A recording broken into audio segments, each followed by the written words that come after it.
All right. Welcome back to the channel. Jaime Munguia calls out Jermall Charlo. Okay, man. And he also mentions Canelo Alvarez and the other champions at 160 pounds. And let me tell you right now, Jaime, don't do it. Don't do it, Jaime. Let's talk about that in this video.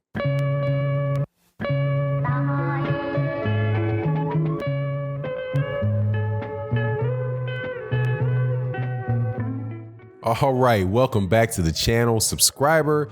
If you are not subscribed, please subscribe, hit the bell icon that's down there so you can be notified of when we release more videos. Also, special thank you to everybody that has joined the channel as a member down here and everybody that comes by the Patreon. Thank you guys so much for your support, as well as the people that come to the live streams Monday through Friday and OG Boxing Talk on Sunday. We have a very mature panel of boxing fans and commentators, and I think you'll really enjoy that show. So make sure you're there Sunday mornings, 8 a.m. Central Standard Time. Okay, so let's talk about Jaime Munguia, the former WBO 154-pound titleist who was moved up to 160 pounds. He just fought Spike O'Sullivan this Saturday night in a fight that was, it was a rock'em sock'em type of fight. Jaime Munguia gets a late stoppage, a late TKO on Spike O'Sullivan. And so now he's officially arrived in the 160-pound division. After the fight, he talks about what he wants to do, and he says he wants to get a championship this year, and he wants to fight the Charlos. He wants to fight Gennady Golovkin. He wants to fight Canelo Alvarez. And look, man, I've been saying this about Jaime Munguia pretty much since the first time I saw Jaime Munguia fight. That's not gonna work, man. That's not gonna work. Jaime Munguia is just not that good. I mean, I don't want to necessarily have to go through, what I see his technical flaws being. The fact that you can't miss the guy with the right hand is one of them, right? But he's a strong fighter. He's got a lot of heart. He comes, he's a come forward fighter. He's exciting, right? So the fights with him are going to be fun to watch. It's going to be something that you're going to want to see, somebody that you're going to want to go and buy tickets for. He was actually in San Antonio, Texas, which is not too far from me. And if I hadn't had family in town, I was thinking, man, Jaime Munguia, Spike O'Sullivan, man, I might go see that fight. I should go drive down. I should go drive there and check it out, because I know that that's going to be a good fight, without a doubt. I mean, Spike O'Sullivan doesn't believe in ducking punches either. So between the combination of those two, somebody that don't believe in getting out of the way of punches and a guy that don't know how to, you're going to have an exciting fight. But the thing for Jaime Munguia, and I've been saying this since my first argument with the Cali Enigma, who was a big supporter of Jaime Munguia. Look, man, when he gets in there with the top fighters, with highly skilled fighters, he's just going to get beaten, and he's going to get beaten very, very easily. Okay, at 154 pounds, when he had the WBO at 154 pounds, it was treated as if that he wasn't even in the same weight classes as the other champions. They didn't act like they wanted to fight.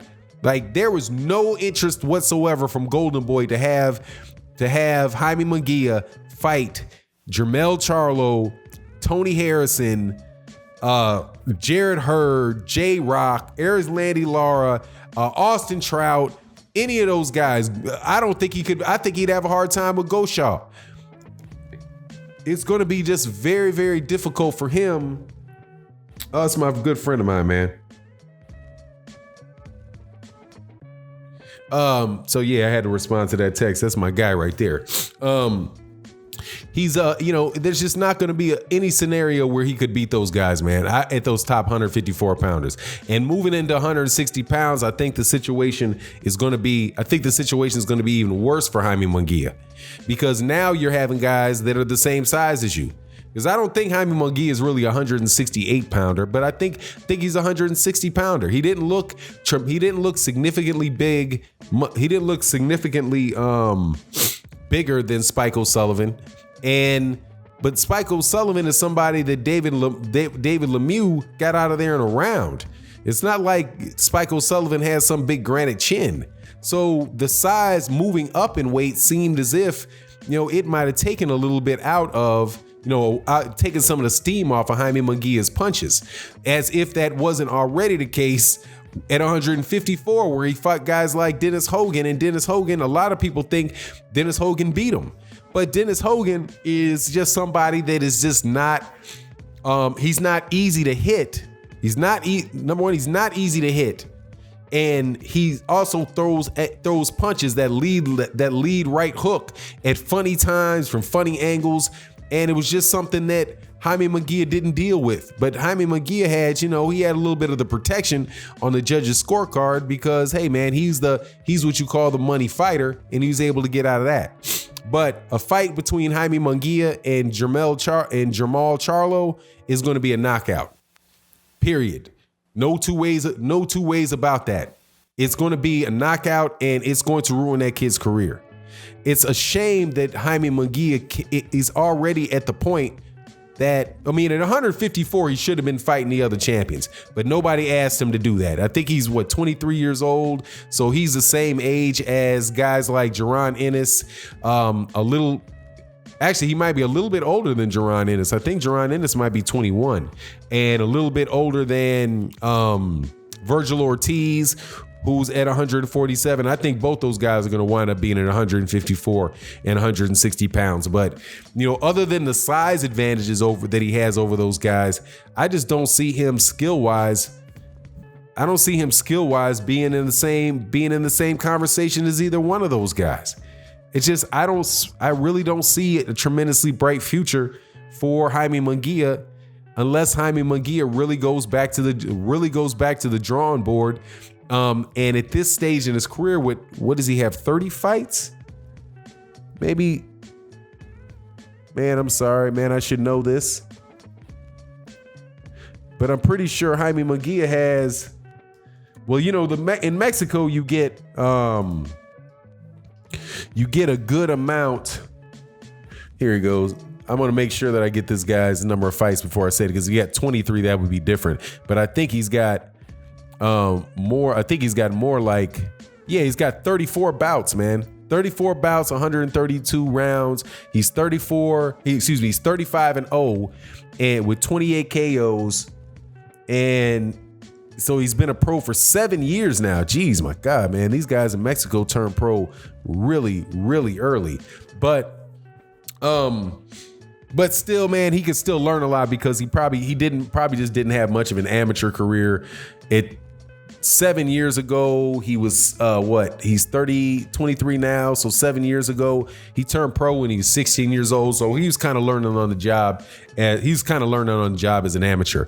But stay away. The path for this guy needs to be somebody, working with him, in the gym, working on his fundamentals, working on his defense, being able to score with the jab more often, man. And I'm just not big on the kid. And I doubt very much that Canelo Alvarez is going to fight him. Canelo Alvarez is supposed to be fighting. I think Canelo Alvarez will be retired by the time Jaime Munguia really, before they really start putting him in there with top level guys. But he has, as far as 160 pound title there, the 160 WBO title, because that's the only title he's going to be able to get his hands on is the 160 WBO championship. Okay, he's not getting his hands on the WBC because that's Jermall Charlo, so they're not going to take him over there to fight him. They're not going to take him. He's not getting the Canelo Alvarez fight because Canelo Alvarez already said he's not fighting any more Mexicans. And if he fights Jaime Munguia, that's just going to be a bloodbath and all around bad for Jaime Munguia. But Jaime Munguia is a golden boy fighter, so maybe they will feed him to Canelo. I don't believe he would, though. I think Gennady Golovkin is 2 steps away from retirement, man. Gennady Golovkin's got like 2 more fights. 2-3 more fights tops. Then Gennady Golovkin is going to go off into the sunset. So maybe that IBF will be there. But if he fights for the IBF belt, that's trouble for Jaime Munguia because the IBF actually enforces their mandatories, and he'll come up with somebody like a Deverenchenko that he'd have to fight. Because Sergey Deverenchenko's getting shots at that IBF title like every other month. So but a fight with Jaime Munguia, Sergey Deverenchenko, man, that's not good for Jaime Munguia. Just all the way around, man. I think Jaime Munguia is a flash in the pan. That's the best way to say it. When he got in the ring with Saddam Ali, that was his golden moment in his career against Saddam Ali. Saddam Ali is a 140 pounder that was up at 154 that lucked up into being overlooked. This is my opinion, being overlooked by Miguel Cotto in his farewell fight at 154 pounds. Miguel Cotto thought he was going to get out. Maybe he thought he was going to have one more fight left in him. Saddam Ali beats him. But then, Saddam Ali then gets fed to Jaime Munguia, who looked like a monster in that fight. But, that was just a mirage, man. I'm sure Jaime Munguia would look great if he fought Adrian Bronner too. But, that's not what he has at 160 pounds. So stay away from Charlo. Stay away from Canelo. Let me know what you think in the comment section. With that, I'm out. Peace.